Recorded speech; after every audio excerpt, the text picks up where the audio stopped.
بسم الله الرحمن الرحيم. حلقة جديدة يا جماعة، معاكم النهاردة أحمد حمدان. هنشوف في حلقة النهاردة إزاي نقدر نقسط من موقع نون. هو في تقسيط من موقع نون؟ في تقسيط وبدون فوائد كمان.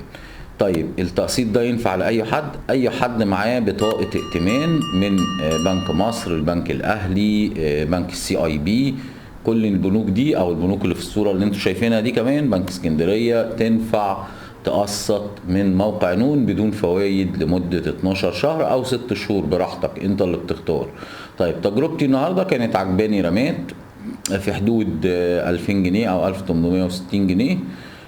فدخلت اشتريتها بالتقسيط على 12 شهر. طيب أنت ممكن يعجبك تليفون ب 2000 جنيه تخش تقسطه برضو من موقع نون على 12 شهر، هتدفع 166 جنيه كل شهر. طب هيضيفوا أي فوائد أو أي عمولة؟ لا، هو التقسيط بيكون على 12 شهر بدون فوائد لو معاك بطاقة ائتمان اللي هي بطاقة مشتريات.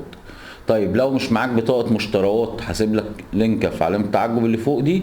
لو حابب تطلع بطاقة ائتمان من اي بنك او بطاقة مشتريات من اي بنك، هسيب لك الحلقة ازاي تقدر تعملها من البنوك او ازاي تقدر تطلع بطاقة ائتمان من اي بنك. خلاص. ولكن حلقتنا النهارده تجربتي في الشراء من موقع نون بدون فوائد. طيب قلت كلام كتير، تعالوا نخش في الموضوع نشوف اشتري ازاي وارجع لكم تاني بعد ما نخلص. في البداية ده موقع نون مصر. طبعا انا عاجبني هنا رميت هنا يا جماعة ب2000 جنيه تقريبا او 1890 جنيه. فانا عايز اقسط الرميت دي على 12 شهر بدون فوائد. لازم يكون طبعا معاك بطاقة ائتمان. لو جيت هنا هيقول لك انت هتدفع 158 جنيه كل شهر لو قسطت السلعة دي. طيب مين اللي من حقه يقسط؟ اي حد معاه بطاقة ائتمان من البنوك اللي قدامنا دي، CIB، البنك الاهلي، بنك مصر، بنك اسكندرية، بنك المشرق، بنك NBD. خلاص، اي حاجة من دول لو معاك بطاقة ائتمان او اللي هي اسمها بطاقة مشتريات من البنوك دي، تنفع تقسط الرمات دي او تقسط اي سلعة هنا اكتر من 500 جنيه، تقدر تقسطها على 12 شهر بقى بدون فوائد.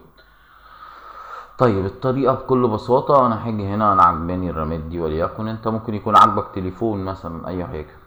هاجي اقول له اضف الى عرب التسوق، خلاص، واقول له اتمام الشراء. خلاص، ممكن تضيف اكتر من حاجة، يعني مش شرط دي، ممكن تحط اكتر من حاجة في عرب التسوق وتقسطه. طيب انا معايا هو هنا بيقول لي هاخد كود، يعني هياخد 20 جنيه شحن، فانا حاطط كوبون اسمه OVI ده بيديني خصم 50 جنيه عليها، فهي كده هتقف عليا ب1860 جنيه. هاجي هنا اقول له اتمام الشراء. خلاص، بيبدأ يقول لي انت عايز تبعتها على انهي عنوان شحن، يعني بدول. انا هبدأ اقول له العنوان بتاعي اختاره. طبعا بعد ما اخترت العنوان، انا حاطط اكتر من عنوان، هختار العنوان المظبوط وابدأ اضغط كلمة استمرار. بيجي هنا بيقول لي ملخص الموضوع كله، انك انت هتدفع 1860 جنيه. ماشي. حد تاني يقول لي طب مبلغ VAT المقدر، دي حاجة ضريبة مبيعات، دي انت مالكش دعوة بيها، الموقع بيدفعها هو للضرايب. هاجي هنا كده هلاقيه بيقول لي الدفع باستخدام كارت بنكي ولا الدفع نقدي. خلاص، انا طبعا اختار الدفع باستخدام كارت بنكي بحيث ان انا اقدر اقسط المبلغ. بص يا سيدي، هو دلوقتي طلع لي اول ما حطيت ارقام الكارت بتاعي، عرف ان انا طبعا تبع بنك ما من البنوك اللي قلنا مشاركة. فهو جالي هنا قال لي في خطتين تقسيط قدامك، في تقسيط على 6 شهور، يعني تنفع نشتري لك الرمات دي بتقسيط على 6 شهور، المبلغ يتخصم منك من البنك، نخليها لك كل 6 شهور، كل شهر هتدفع 310 جنيه على 6 شهور ويكون الموضوع ده انتهى. وفي حل تاني هنا بيقول لك على 12 شهر، كل شهر اخد منك 155 جنيه بدون برضو اي تكلفة اضافية، يعني مش هياخد اي تكلفة اضافية. طب عايزين نتأكد من الكلام ده، نيجي نجيب الكالكوليتور او الآلة الحاسبة نحسب كده. هو لو اخد مني 155 جنيه في 12 شهر يساوي 1860 جنيه ده بالظبط.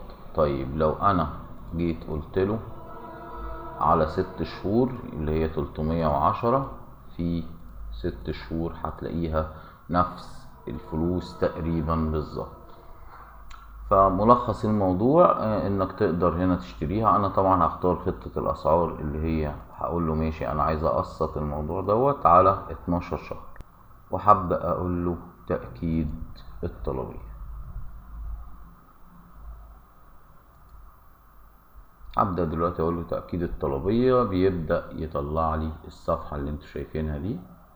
ده كود بيجي لي على تليفوني من البنك. طبعا دي عملية تأكيد من البنك، بحط الكود اللي جالي في التليفون، بيبدأ يتخصم مني من بطاقة الائتمان بتاعتي 1860 جنيه. بعد يوم او يومين بيبدأ البنك يرجع لك نفس الفلوس دي من فيستك ويقسط لك العملية على 12 شهر. يعني الفلوس دي مش بتبقى مطلوبة السداد من فيستك. انا دلوقتي عملت الاوردر وخلاص، الدفع تمام و1860 جنيه. طبعا هتجيلي رسالة من البنك ان في مبلغ اتخصم 1860 جنيه من بطاقة الائتمان. طيب هل ده مطالب السداد؟ لا، خلاص ده مش هيبقى مطالب السداد. كمان يوم او يومين مش هيبقى مطالب السداد للبنك، هتبقى بطاقة ائتمانك ناقصة الفلوس دي.